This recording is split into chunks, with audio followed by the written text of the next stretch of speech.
Bienvenue à tous sur ma chaîne. Je suis Anna, une psychologue spécialisée en sexologie.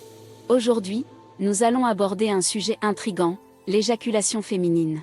Mythe ou réalité? Vous êtes-vous déjà demandé si cela existait vraiment? Dans cette vidéo, je vais démêler le vrai du faux et vous donner toutes les informations nécessaires. Restez jusqu'à la fin pour découvrir les résultats de mes recherches passionnantes.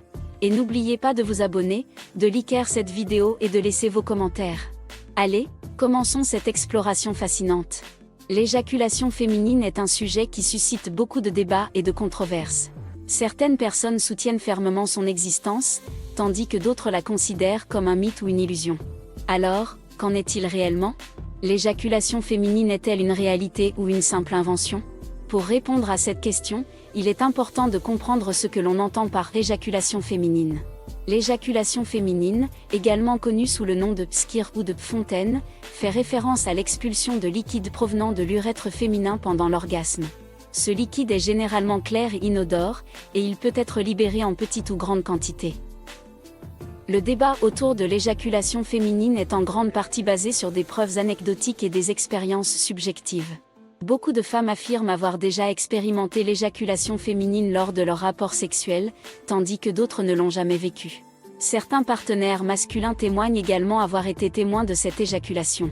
Cependant, en l'absence d'études scientifiques sérieuses et rigoureuses, il est difficile de parvenir à une conclusion définitive. Cela dit, il convient de mentionner que des recherches ont été menées pour tenter de percer ce mystère. Des études ont montré que le liquide éjaculé lors de l'éjaculation féminine est différent de l'urine. Il contient des traces d'antigènes spécifiques de la prostate, une substance produite par la prostate masculine. Cette découverte a conduit certains chercheurs à suggérer que l'éjaculation féminine pourrait être liée à la présence de structures similaires à la prostate chez les femmes, telles que la glande de Skene.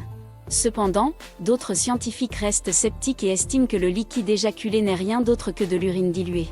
Ils soutiennent que l'éjaculation féminine est simplement une réponse à une stimulation intense de la vessie. Selon eux, le liquide éjaculé serait une combinaison d'urine et de liquide provenant des glandes de Skene. Il est important de noter que l'absence de consensus scientifique sur l'éjaculation féminine ne signifie pas que les femmes qui prétendent en faire l'expérience sont dans l'erreur. Chaque expérience sexuelle est unique et il est essentiel de respecter les récits et les expériences individuelles. En fin de compte, la question de savoir si l'éjaculation féminine est un mythe ou une réalité reste ouverte. Les preuves actuelles ne permettent pas de parvenir à une conclusion définitive. Cependant, il est important de rappeler que l'essence même de la sexualité réside dans la diversité et la subjectivité des expériences. Que l'éjaculation féminine soit réelle ou non, il est essentiel de respecter et d'accepter les différentes formes de plaisir et d'orgasme chez les femmes.